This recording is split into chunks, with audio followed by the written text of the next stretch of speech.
दोस्तों शुरू करते हैं exercise 7.1 question number 4। Check whether 5 - 2, 6, 4 and 7 - 2 are vertices of an isosceles triangle. आपको ये चेक करना है कि ये जो 3 पॉइंट्स दिए हुए हैं क्या ये किसी आइसोस्केलस ट्रायंगल की वर्टिसेस हो सकती हैं। तो देखिए, आइसोस्केलस ट्रायंगल वो ट्रायंगल होता है जिसकी 2 साइड्स बराबर हो। अगर किसी ट्रायंगल की 2 साइड्स बराबर होती हैं तो वो आइसोस्केलस ट्रायंगल होता है। तो आपको इस क्वेश्चन के अंदर पर्टिकुलरली यही करना है कि इनको ABC मान ले और फिर ट्रायंगल की जो साइड्स है वो निकाल लें डिस्टेंस फॉर्मूला से। और अगर कोई भी 2 साइड्स आपकी बराबर आ जाती हैं तो फिर आपके जो तीनों वर्टिसेस हैं ये आइसोस्केलस ट्रायंगल के हैं, और अगर नहीं आती हैं तो फिर नहीं है। तो बेसिकली इसमें डिस्टेंस फॉर्मूला का यूज़ करना है और आपको लेंथ निकालनी है।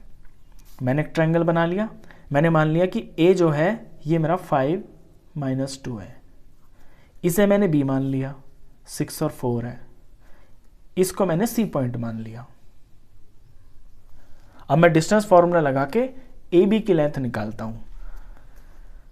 तो AB लेंगे तो formula distance formula x2 - x1 का whole square plus y2 - y1 का होल स्क्वायर।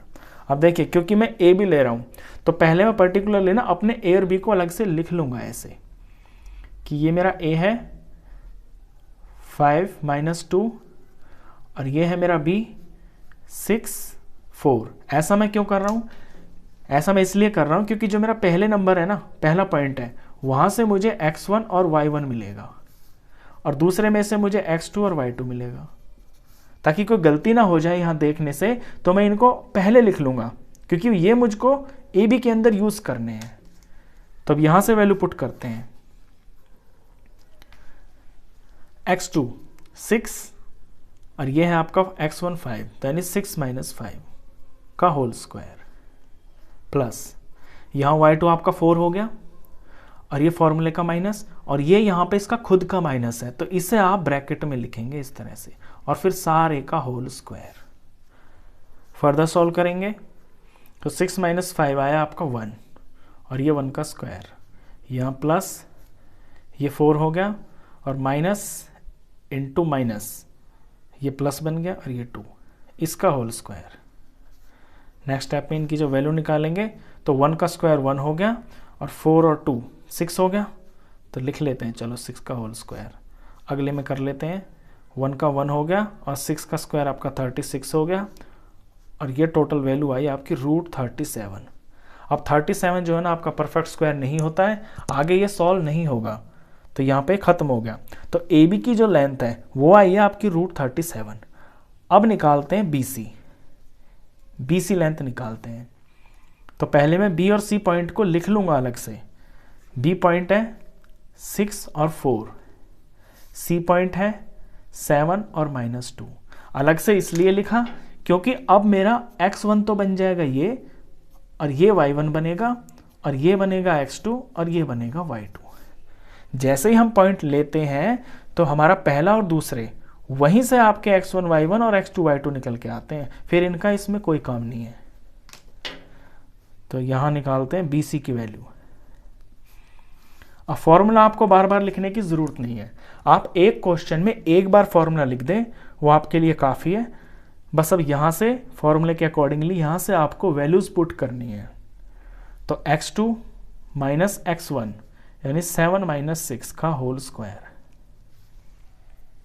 प्लस में y2 - y1 यानी कि ये -2 और -4 का होल स्क्वायर।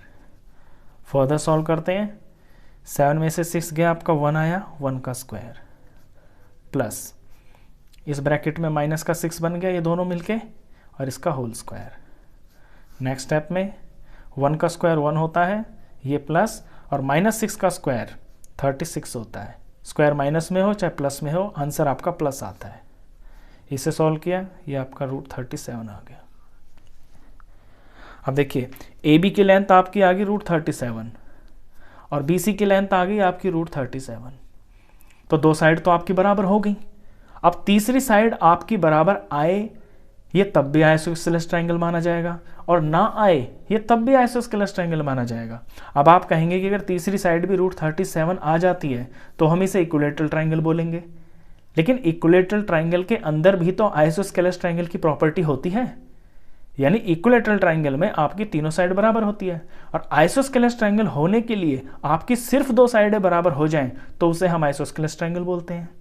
तो किसी इक्विलैटरल ट्रायंगल को आइसोस्केलेस ट्रायंगल बोल सकते हैं।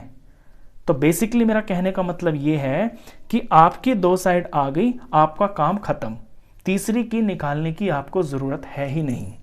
2 आ गई, आइसोस्केलेस ट्रायंगल प्रूफ हो गया, बस सिंपल बात खत्म। तो यहीं से हमको मिल रहा है, तो अपना आंसर ऐसे लिखेंगे क्लियरली, आपकी 2 साइड्स यानी AB और BC आपस में बराबर आ गई, therefore triangle ABC is an isosceles triangle. ये क्वेश्चन था। तो आई होप आपको अच्छे से समझ में आया होगा ये क्वेश्चन। वीडियो अगर अच्छा लगा हो तो प्लीज़ इसे लाइक करना, शेयर करना, और 10th क्लास का कंप्लीट मैथ्स पढ़ने के लिए आप इस चैनल को भी सब्सक्राइब करना। Thank you.